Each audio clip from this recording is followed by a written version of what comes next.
I'm back with the last chapter for this week for Charlotte's Web. It'll be chapter 10.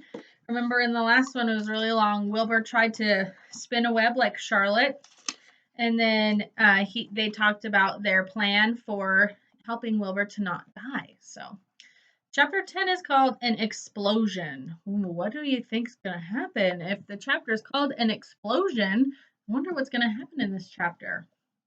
We'll have to find out. Day after day the spider waited, head down, for an idea to come to her. Hour by hour she sat motionless, deep in thought. Having promised Wilbur she would save his life, she was determined to keep her promise.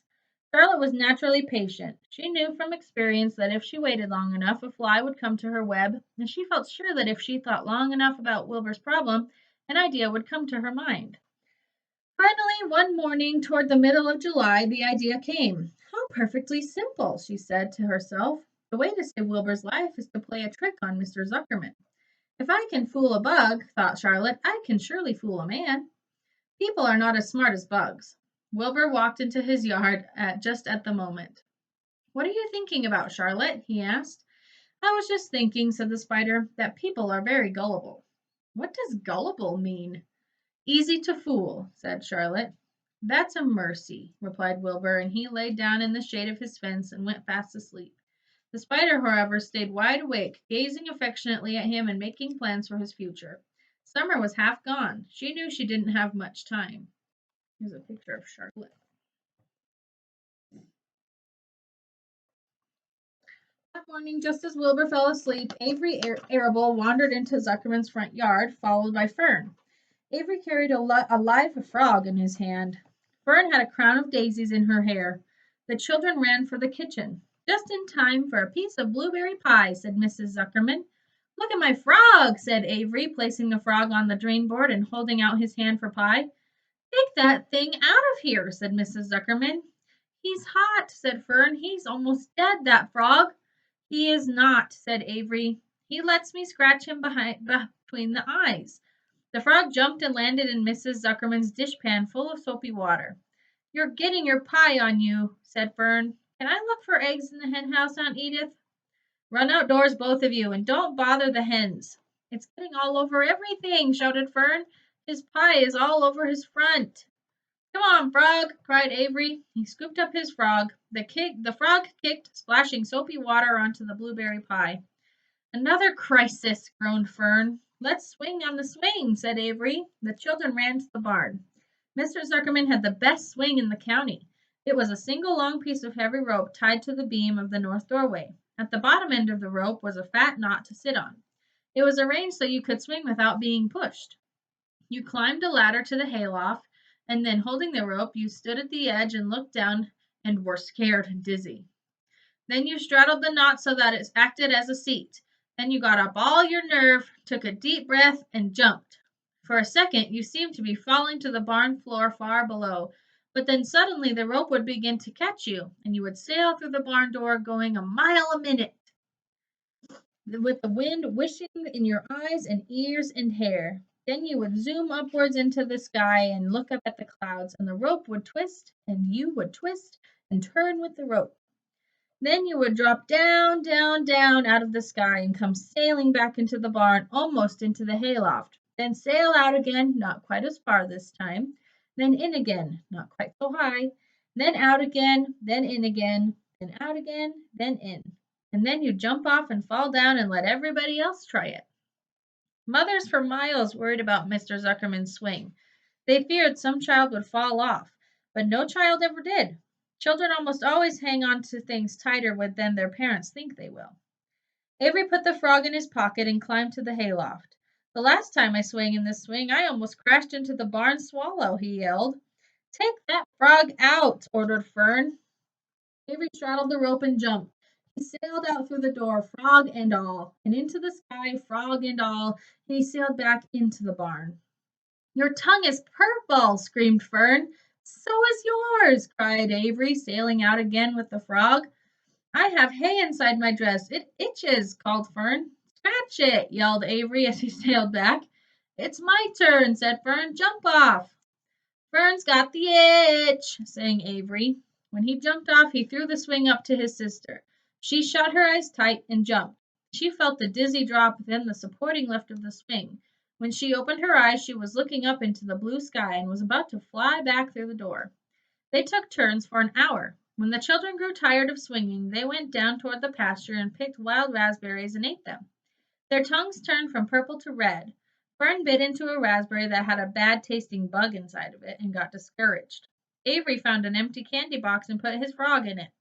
The frog seemed tired after his morning in the swing. The children walked slowly up toward the barn. They too were tired and hardly had energy enough to walk. Let's build a tree house, suggested Avery. I want to live in a tree with my frog. I'm going to visit Wilbur, Fern announced. They climbed the fence into the lane and walked lazily toward the pig pen. Wilbur heard them coming and got up. Avery noticed the spider web, and coming closer, he saw Charlotte. Here they are swinging on the rope swing in the barn. Looks like fun, huh? Hey, look at that big spider, he said. It's tremendous. Leave it alone, commanded Fern. You've got a frog, isn't that enough? That's a fine spider. I'm going to capture it, said Avery. He took the cover off the candy box and picked up a stick. I'm going to knock that old spider into this box, he said. Wilbur's heart almost stopped when he saw what was going on.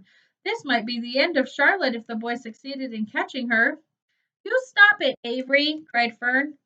Avery put one leg over the fence to the pig pen. He was just about to raise his stick to hit Charlotte when he lost his balance. He swayed and toppled and landed on the edge of Wilbur's trough. The trough tipped and came down with a slap. The goose egg was right underneath. There was a dull explosion as the egg broke and then a horrible smell. Fern screamed. Avery jumped to his feet. The air was filled with terrible gases and smells from the rotten egg. Templeton, who had been resting in his home, scuttled away into the barn. Good night, screamed Avery. Good night. What a stink. Let's get out of here. Fern was crying. She held her nose and ran towards the house. Avery ran after her, holding his nose. Charlotte felt greatly relieved to see him go. It had been a narrow escape.